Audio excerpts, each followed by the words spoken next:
Nakabalot ng plastik ang ulo at wala ng buhay nung natagpuan ng singer-comedian na si Black Jack sa kanyang tinitirhang condominium unit sa Sampaloc, Maynila. Nakilala noon si Black Jack dahil sa kanyang mga sikat na novelty song. Live mula sa Sampaloc sa Maynila, may report si Mav Gonzalez. Mav? Jessica, patay na nga ng matagpuan ng singer-actor na si Black Jack dito sa kanyang bahay sa Sampaloc, Maynila. Kagaya ng sinabi mo, wala ng buhay, hubot-hubad at may suklob ng plastik sa ulo. Itong si Joey Formaran o mas kilala sa kanyang screen name na Black Jack nang makita kanina dito sa kanyang condominium unit alas 6 ng gabi. Nagtataka raw ang anak ni Black Jack na si Tommy dahil gabi na ay hindi pa rin lumalabas ng kwarto ang tatay. Kaya sumilip siya sa bintana at doon na nga niya nakita ang tatay na wala ng buhay. Ayon sa guard ng condominium, alas 11 kagabi ay dumating si Black Jack na mukhang aligaga at umakyat sa rooftop. Sinundan daw siya ng gwardya dahil baka tumalon. Bumalik naman daw ito agad sa kanyang kwarto at nagsara bandang alas 2:30 ng madaling araw at hindi na nila muli nakita hanggang ngayong gabi. Iniimbestigahan pa ngayon ng pulisya ang sanhi ng pagkamatay niya. Pero mukhang wala raw foul play dahil mag-isa sa kwarto si Black Jack at nakalock ang pinto. Jessica, sa ngayon patuloy ang investigasyon dito sa Sampaloc, Maynila. Kararating lamang ng SOCO at tinitingnan nga nila kung meron pa silang makikita ng mga pieces of evidence doon sa loob ng kanyang kwarto. Jessica? Mav, nung sinabi ng pulis na walang foul play, ang indikasyon niyan, yung biktima mismo ang kumitil ng kanyang buhay. May ganyan bang sinasabi ang pulis? Jessica, isa yan dun sa mga posibilidad. Pero kagaya nga nung sinabi ko, under investigation pa. Yung pulisya natin, pati na rin yung SOCO, ay ayaw nila maglabas pa ng definitive answer kung ano talaga yung cause of death. Hanggang makita nga naman nila lahat ng mga ebidensya na nandito, pati na rin ma-autopsy yung katawan nitong si Black Jack. Dahil ayon nga rin dun sa asawa nitong si Black Jack na si Twinkle Formaran, nakausap natin siya kanina lamang, ay wala naman daw siyang nakikita na dahilan kung bakit ito gagawin ni Black Jack sa kanyang sarili. Ang sabi niya, masiyahin daw itong si Black Jack, nakausap pa nga raw niya at dapat ay magkikita pa sila. Kaya sa ngayon palaisipan pa talaga kung ano nga itong sinapit nitong si Black Jack, Jessica. Pero may binanggit ka na sabi ng nakausap niya sa condominium, siguro sa reception area yon, no? Napansin niyang aligaga itong si Black Jack nung dumating?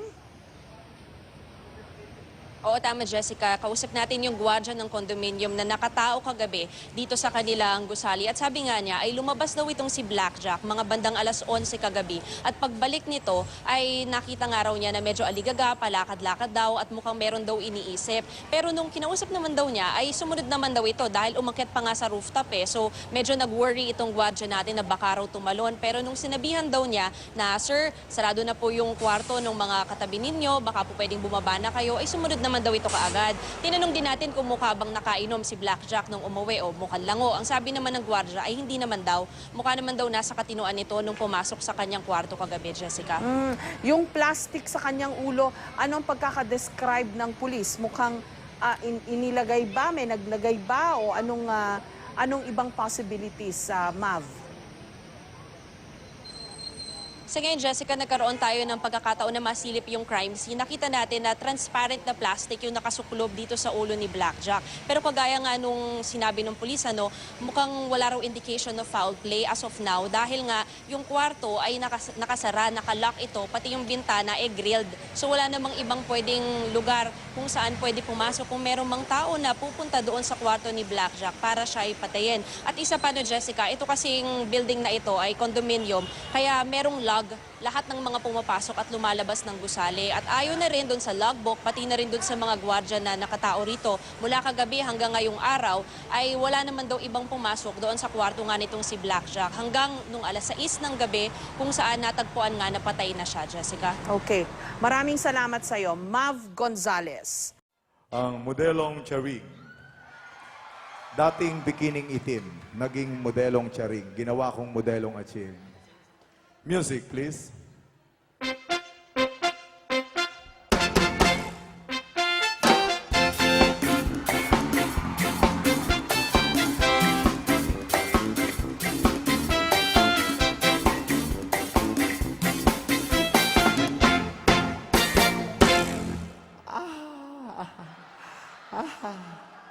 Ayaw, kinana, umanay Umanay. Ako ay isang model doon sa ermita. Gabi-gabi sa disco at nagpapabongga sa pagka-istarigay. Talbog lahat sila. Ang mga foreigner ay nagkakandara pa pag ako'y sumayaw na. Oy, oy, oy, magkatoy. Magkatoy! Umaykatoy!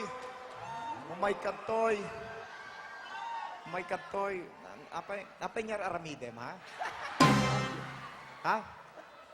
Agsao ka. Agsao, nyar aramidem. Apay, nya ka babae, ha? Girl. Girl ka? Okay nang patiltilang ka. Palakpakan niyo mo. Pakilala ka naman sa kanila. Kilala na po nila ako. Kilala ka nila? Gawid ka, no? Ladies and gentlemen, palakpakan niyo naman siya. Saya, di ba? Yan. Isa sa mga pride ng anong place na ba to? Baknotan. Ako'y may nakilala, mistiso na hapon, na in love siya sa akin, type niyang gawing girlfriend. Ako'y nirigaluhan, bahay lupat na to. Ang di niya lang alam at di ko masabi na ako'y isang Darna!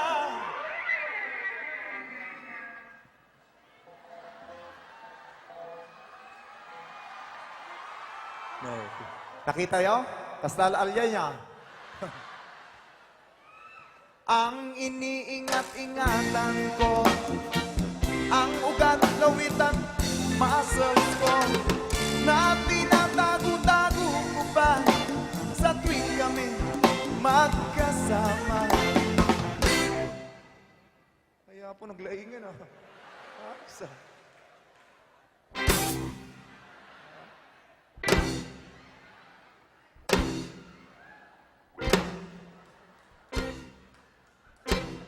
Ako'y nananalangin na sana'y manawari. Huwag sanang mabuking nakatali kong akin na ubod ng itim.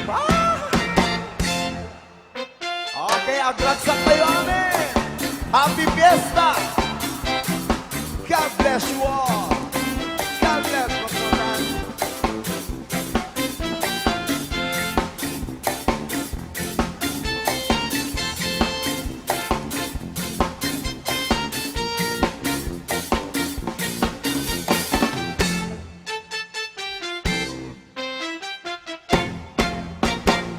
Ang iniingat-ingatan ko, ang ugat lawit at muscles ko, na tinatago-tago ko ba sa tuwing kami magkasama. Kami biglang nagkita nang di sinasadya. Isang restroom sa Baknotan. Excuse me. Napatingin siya sa akin, ako'y napahiya. Sa galit ng hapon, inumbag niya ako. What is that? Bakero. Yeah. What is that? Okay.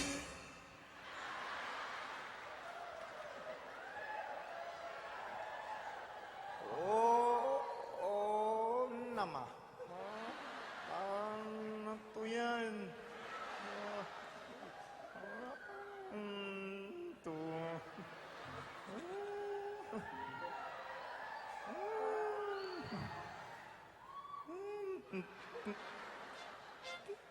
Tiltilang ka. Mon.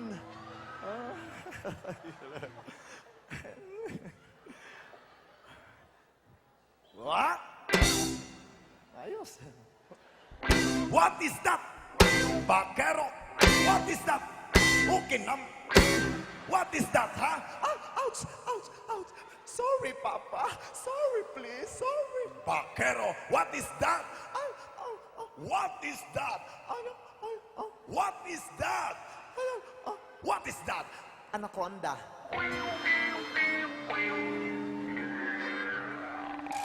Sira ang beauty ko.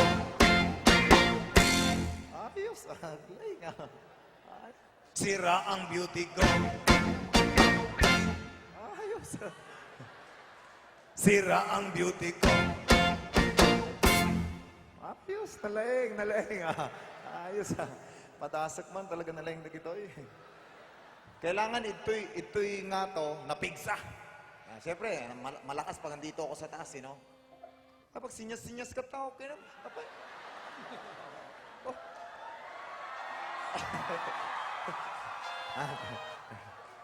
Sinasamantala ko lang ngayon, hindi sila nakakaintindi. Pagkakataon ko na gumanti. Okay na yun, amen.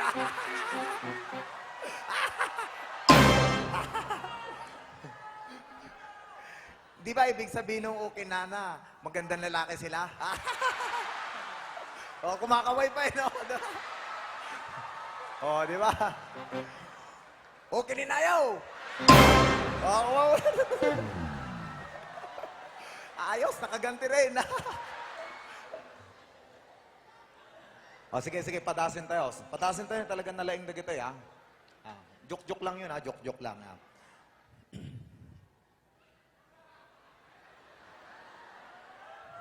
Adino akon? Kalipat akon? Binawi pang lahat. Ayos talaga. Patpadasan da ka. Binawi pang lahat. Bahay, lupa't dato ng nobyo kong hapon. Padasap.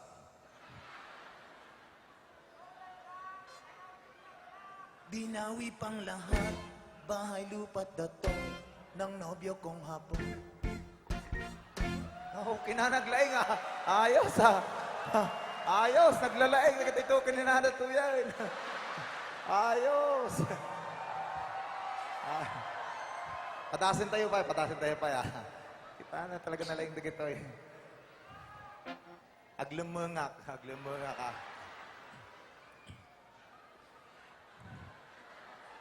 Binawi pang lahat. Bahay, lupa't dato ng nobyo kong hapon. Ay, okay na naglaingan. Ayos ah. Wala. Al-al yan sa amoy dagito eh. Binawi pang lahat. Bahay, lupa't dato ng nobyo kong hapon. Ayos ah. Uy! Uy! Nalaing.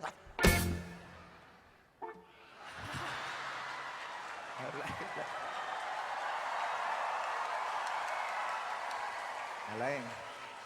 Ladies and gentlemen, ito po ang aking tribo, Blackjack's Tribe. Binawi pang lahat. Bahay, lupa't dato ng nobyo kong hapon. Kaya ang beauty ko ngayon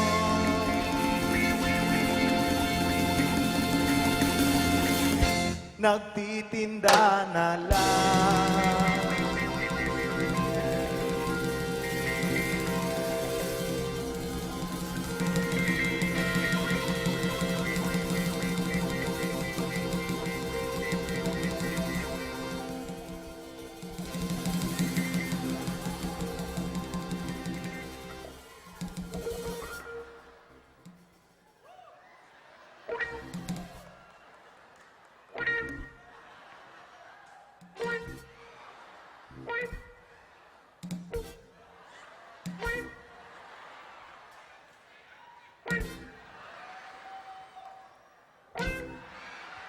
Naglalaing ah. Nagtitinda na lang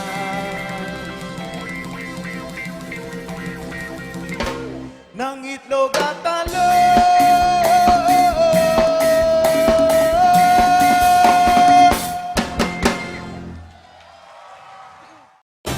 Nakaba Nabalot ng plastik ang ulo at wala ng buhay nung natagpuan ng singer-comedian na si Black Jack sa kanyang tinitirhang condominium unit sa Sampaloc, Maynila.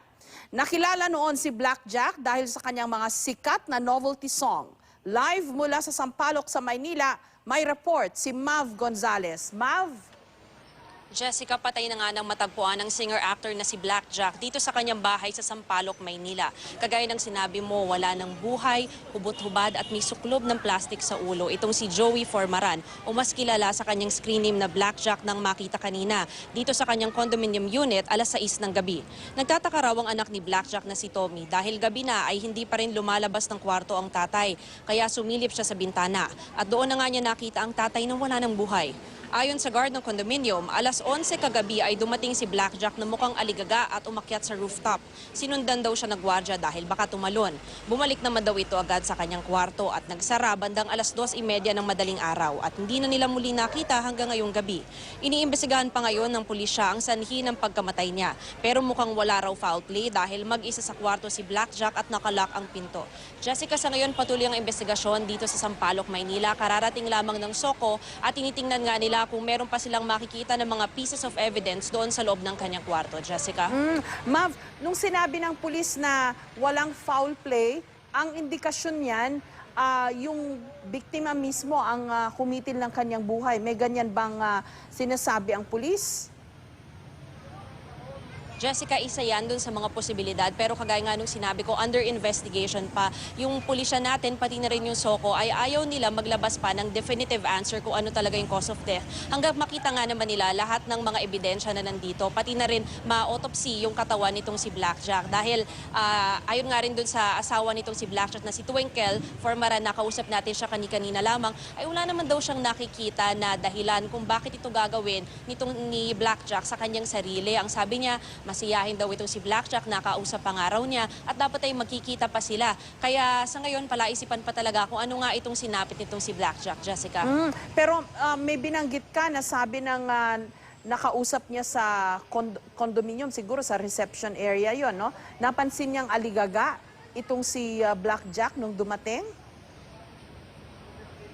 Oo, tama, Jessica. Kausap natin yung gwardya ng condominium na nakatao kagabi dito sa kanilang gusali. At sabi nga niya, ay lumabas daw itong si Black Jack mga bandang alas 11 kagabi. At pagbalik nito, ay nakita nga raw niya na medyo aligaga, palakad-lakad daw at mukhang meron daw iniisip. Pero nung kinausap naman daw niya, ay sumunod naman daw ito dahil umakyat pa nga sa rooftop eh. So medyo nag-worry itong gwardya natin na baka raw tumalon. Pero nung sinabihan daw niya na, "Sir, sarado na po yung kwarto ng mga katabi ninyo, baka po pwedeng bumaba na kayo," ay sumunod naman daw ito kaagad.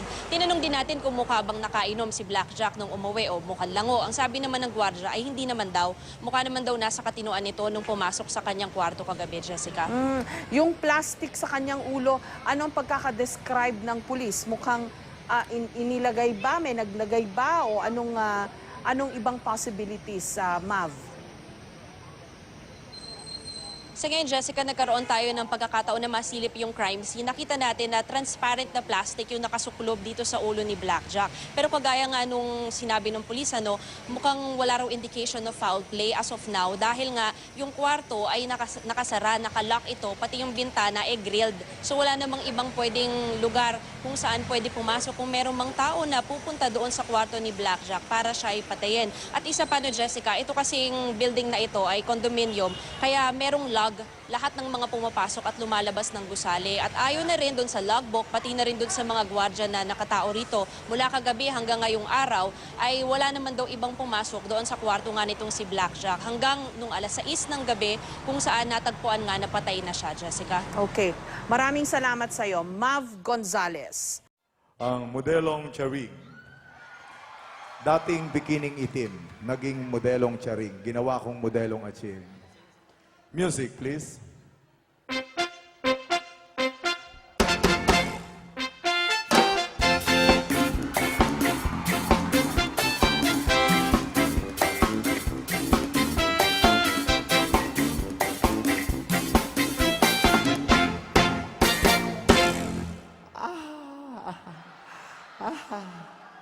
Ayaw, kinana, umanay ah. Umanay. Ako ay isang model doon sa ermita. Gabi-gabi sa disco at nagpapabongga sa pagka-istarigay. Talbog lahat sila.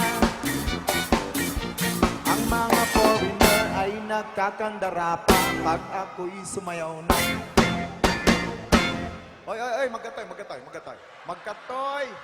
Umaykatoy!